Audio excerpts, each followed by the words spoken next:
Voilà, Inch'Allah, bismillahirrahmanirrahim, salatu salam ala rasulillah, wa ala alihi wa sahbihi wa man wala.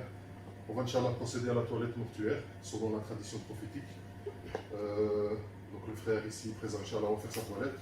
On va commencer à faire les préparatifs, ce qu'il nous faut pour la toilette mortuaire. Inch'Allah ta'ala, donc, ce qui se rapproche le plus de la tradition prophétique, c'est donc des cubes de coffre déjà prêts. Donc il faudra seulement les presser avec les doigts, Inch'Allah. Donc le cidre moulu, le cidre c'est du julien en français, donc ça c'est du cidre moulu, c'est ce qu'on va utiliser pour la deuxième toilette. Je vais expliquer ça, Inch'Allah, au fur et à mesure de la toilette. Donc voilà, on va utiliser donc du cidre, le camphre, ce qui vaut à la troisième toilette et la dernière. Comme dirait alayhi salam dans Ahkam al-Janaïz, faj'alu akhirahu kafura. Faites en sorte que la dernière des toilettes soit du camphre, comme vous voyez ici, voilà le camphre. À fur et à mesure qu'on le presse avec les doigts, il s'effrite, aussi simple que ça. Voilà. Ça c'est pour la troisième toilette. La deuxième toilette, donc le cidre.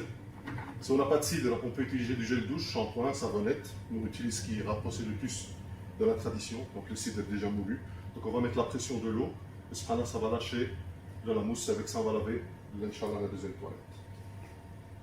On va Inch'Allah mettre le défunt sur la table.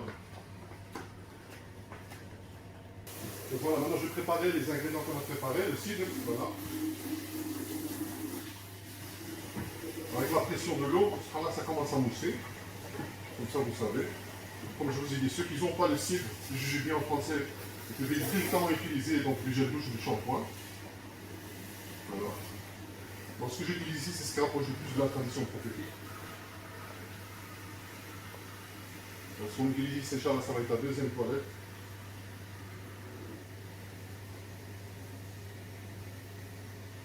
Donc la procédure de la toilette mortuaire, on a mis le défunt sur la table, donc le labo, la table d'autopsie. On a dénudé de ses vêtements. On a protégé, donc la protection de ses parties intimes pour l'homme, c'est du nombril jusqu'au genou. Pour la femme qui lave les femmes, c'est du cou jusqu'aux chevilles. Donc la femme n'a pas le droit de laver la femme, poitrine à l'air, genou à l'air, tibia à l'air. Donc c'est vraiment du cou jusqu'aux chevilles. Donc ça, les femmes qui lavent les femmes savent.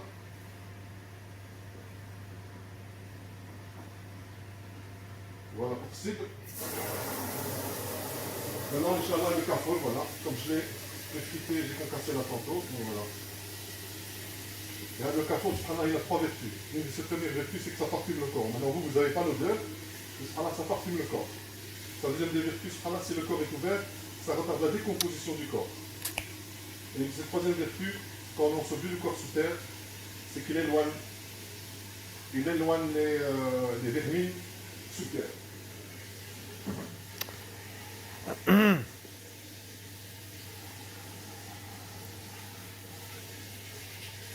Donc je vous ai expliqué par rapport à la sutra. Alors, par rapport à la sutra, la première toilette, c'est quoi la procédure? Inch'Allah, donc on la step, la femme du cou jusqu'aux chevilles. On fait la première des étapes, c'est l'istinja, donc les parties intimes, comme pour la prière. Comme pour la prière. Ouais. Voilà, on a préparé donc, notre matériel. Maintenant, je vais vous expliquer Inch'Allah en seconde mesure. Voilà.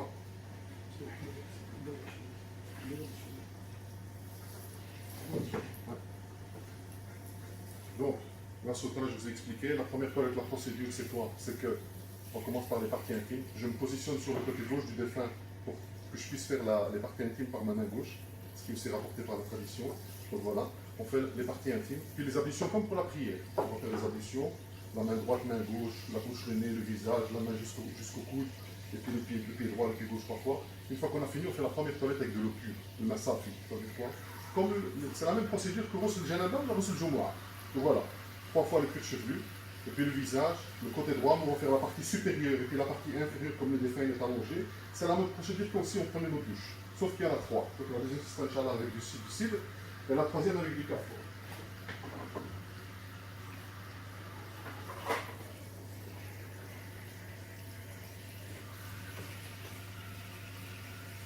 Donc voilà, on utilise un gant de toilette, par respect pour le défunt, donc on n'a pas le droit de toucher cette partie intime directement avec nos mains.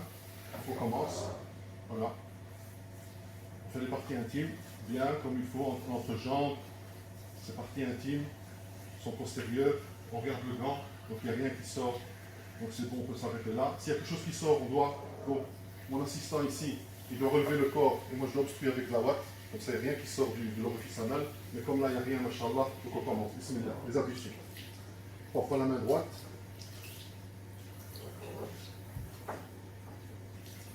On prend la main gauche.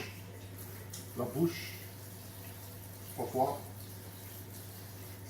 Le nez 3 fois. Le visage.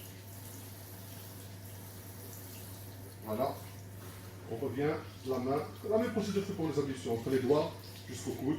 1 fois. 2 fois. 3 fois. À gauche. Entre les doigts jusqu'au coude. Comme pour la prière, on revient sur le cuir chevelu, les oreilles intérieures, extérieures. Et puis on fait les pieds, donc entre les doigts, 1 fois, 2 fois, 3 fois, pied gauche, entre les doigts, 1 fois, 2 fois, 3 fois, jusqu'aux chevilles. Hein, jusqu'aux chevilles. Maintenant on a fini la première procédure donc, des ablutions. On va commencer la première toilette, le massage. On malaxe 3 fois le cuir chevelu, gauche, droite, voilà. Mon assistant il vient, il me suit avec l'eau, donc quand je suis à la droite, il vient à la gauche, quand je suis à la droite, il vient avec moi sur la droite. On part sur le visage, voilà, la barbe, c'est bon le coup. Donc, partie droite, les aisselles, l'épaule, voilà. Moi je lui lève maintenant la protection, ce drap, comme ça il continue, dans la même trajectoire, jusqu'en bas au pied. Maintenant je lève, la procédure, comment on lève l'épaule, on met le bras à l'intérieur pour que le bras ne tombe pendant la toilette. Donc, je prends l'épaule et le bassin. Je fais un mouvement circulaire vers moi. Voilà, comme ça lui puisse faire maintenant la partie de droite inférieure, donc du côté du dos. Voilà, je dépose le défunt avec tout le respect qui se doit. Maintenant, je fais la partie du gauche, donc les aisselles, bras, il va me lever ce bras, la protection. Voilà. Continue, c'est bon. Après, ils vont me lever le corps. Comme ça, je fais la partie gauche en interne. Voilà, la partie inférieure du côté gauche. Voilà. C'est bon. C'est bien. On a fini la première toilette. La même procédure. Avec la deuxième, on va utiliser du cidre, du jujubier. Si on n'a pas de cidre, comme je vous ai dit auparavant, on peut utiliser du shampoing, du gel douche, et ainsi de suite. Donc moi je fais un peu rapide, hein, parce que c'est l'expérience qui parle, mais vous, vos défunts, vous pouvez les faire à votre aise. Allez, le ressort.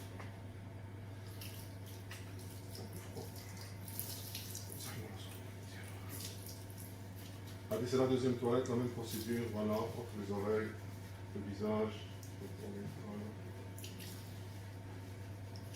Voilà, c'est bon. Le cou, amène-le là, bien là. Là. Voilà, côté droit, toujours la même procédure, voilà, stop, sur le bras. Dans le dialogue, les aisselles, voilà. Je lui donne, voilà. Il continue, la même procédure. Comme si le défunt était debout, il prenait sa douche, sauf que là il est allongé. Je prends le bras à l'intérieur de l'épaule bassin, mouvement circulaire vers moi, je le plaque contre moi. Voilà, c'est une technique, comme ça vous savez. Voilà. Je pose bien par respect. Côté gauche, le bras, donc les doigts, ils vont me lever la protection, donc sopra. Voilà. Les cuisses, genoux, tibia, le pied. Il va se relever vers lui, je fais la partie inférieure maintenant gauche.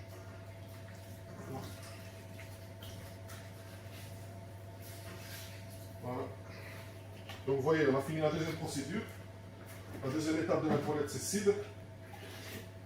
Maintenant, si on avait utilisé du gel douche ou du shampoing ou du savonnette, on doit rincer le corps. On fait un rinçage, qui n'est pas considéré comme étant la troisième toilette. Mais puisque là on utilise des produits naturels, donc cidre, comme le carrefour, donc on va utiliser directement la troisième toilette qui est avec lui. Comme je vous ai dit.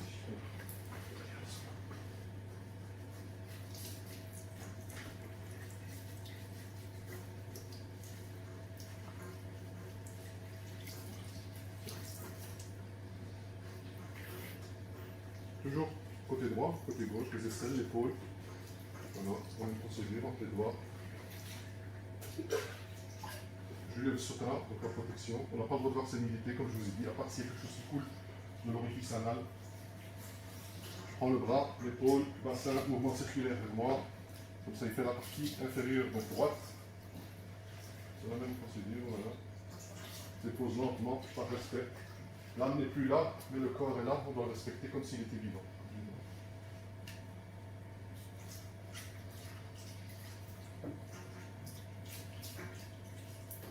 Donc vous avez vu, machallah, la sunna, la tradition.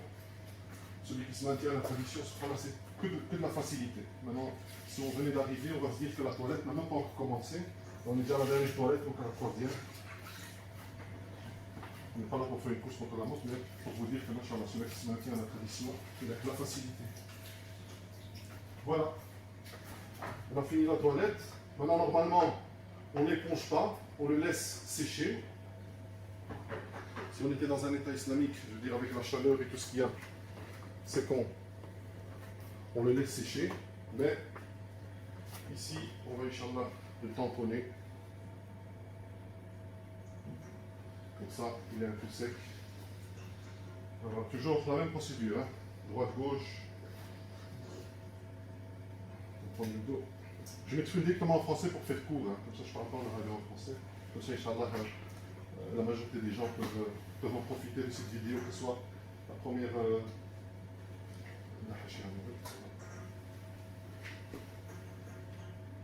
La première, c'est pour les gens de confession musulmane, comme ça ils peuvent savoir faire la toilette.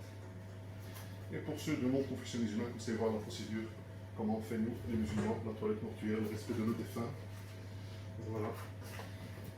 Il y a aussi une chose à savoir que quand il y a un de nos défunts qui décède, ce qui est rapporté de la tradition la plus authentique, c'est les proches qui doivent laver leurs défunts, comme c'est les proches qui doivent prier sur leurs défunts, comme c'est les proches qui doivent vraiment ensevelir, je veux dire, leurs défunts sous terre.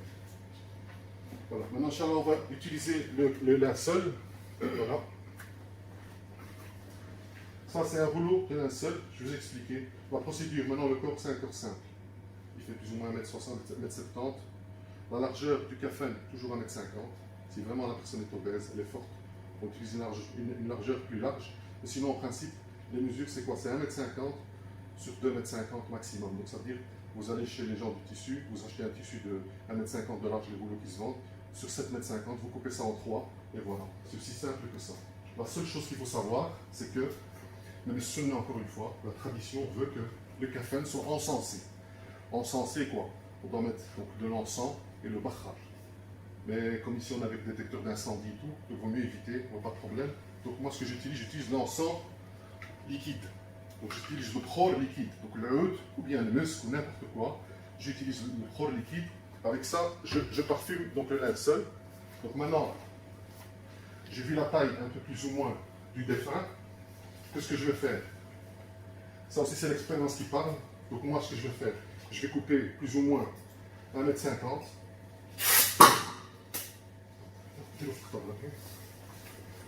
En 3 parties, ça aussi c'est la tradition. Donc 3 étoffes bien distinctes pour les hommes. Il y a une section qui dit 5 parties pour les femmes, mais on va s'arrêter à 3 parties pour les hommes comme pour les femmes. Il y a qu'à faire et je vais expliquer la différence aussi par rapport aux femmes qui lavent les femmes. Il y a une dernière étape qui diverge de l'étape des hommes. Le fait de... On va parfumer déjà le corps. Je suis un peu rapide, hein, comme ça, Inch'Allah, pour profiter le maximum, que la vidéo ne soit pas trop longue. Voilà, la procédure. Normalement, là, on a le khor, on a le majmar, on le bakhar à la maison. Mais puisqu'ici, avec les techniques dans les hôpitaux et dans les labos et tout, donc nous, ce qu'on fait, on utilise le khor liquide, donc voilà, sur toute la surface. Voilà. C'est la première partie. La deuxième partie, maintenant, ceux qui n'ont pas le khor, ou ils viennent d'avoir un décès, ils ont le tissu, tout, ils peuvent utiliser du parfum. Donc, c'est seulement, c'est pas une obligation. Il est meilleur de s'occuper de nos défunts comme il se doit, car demain, nous aussi, on sera à leur place. Et on aimerait bien qu'il y ait certaines personnes qui viennent s'occuper de nous comme ils le font. Donc voilà, moi je partage sur toute la surface. Vous n'avez pas besoin de faire ça rapidement comme nous on le fait. Voilà. prends bien les trois parties ensemble. Normalement, là, j'ai épongé le défunt, mais avec la procédure de mettre le kafan et l'encenser, normalement, il sera déjà sec. Donc voilà, maintenant, je vais le retourner jusqu'à la moitié, donc jusqu'à plus ou moins 75 cm. Voilà, c'est le géographe. Maintenant, il faut savoir aussi, alhamdoulilah, notre religion est structurée. Donc maintenant, comment on met le kafan? On met le kafan sur le côté droit du défunt. C'est son vêtement. Nous, quand on s'habille, on commence par la droite. Dans des habits, c'est par la gauche. C'est son vêtement. Donc je vais venir le rabattre sur son côté droit. Voilà. Je centre bien donc une distance au niveau des pieds et de la tête. Voilà. C'est bon. Maintenant, voilà. On n'a pas besoin de se tracasser la tête. Voilà. Il déroule, aussi simple que ça. Voilà. On a fini. Le défunt, il est bien centré. Il est dans son linceul. On l'a mis sur son côté droit. Il reste une dernière étape. C'est on parfume le corps. On parfume le corps où ça? C'est les 7 parties de prosternation. Donc le front, le bout du nez, la main droite, main gauche, genou droit, genou gauche, pied droit, pied gauche. Donc voilà. Main droite je veux dire, main gauche, genou droit, genou gauche, le pied, la plante des pieds, le haut des pieds, voilà, c'est le haut. Maintenant, la différence avec les femmes, c'est le linceul, il est le même, sauf la sutra au début, donc elle doit être protégée du cou jusqu'aux chevilles. Et la différence qu'il y a avec les femmes, c'est que si la femme, la défunte qui est morte, elle a des cheveux, assez de cheveux, donc celle qui lave, elle doit lui faire des tresses au niveau des cheveux. Comme le prophète sallam, il a amr en disant, il faut lui faire des tresses à sa fille. Donc, ce qu'on fait maintenant, la femme, elle doit faire des tresses. 3 tresses. Donc, une sur le côté droit, une au milieu et une sur le côté gauche. Et une fois qu'on fait ces tresses, on les rabat. Donc, on fait les tresses, on les rabat par-dessous la tête. C'est la seule différence entre l'homme et la femme. Sutra et les tresses à la fin. Le parfumage, tout est identique. Comme il y a 3 étapes, on rabat la première. Donc, la sutra, on a jusqu'à la dernière étape. On n'a pas le droit dans ces parties intimes, comme je vous ai dit. À part en cas de nécessité vraiment absolue. Donc voilà, on va l'embaumer comme s'il se doit. La sutra, comme vous voyez, jusqu'au dernier instant. Voilà. On rabat maintenant le côté gauche. Voilà. La même chose, côté gauche, on vient compresser les pieds ici. Voilà, tac. La deuxième partie, la même procédure. Pour les femmes ou pour les hommes, elle est identique. Côté gauche. La dernière.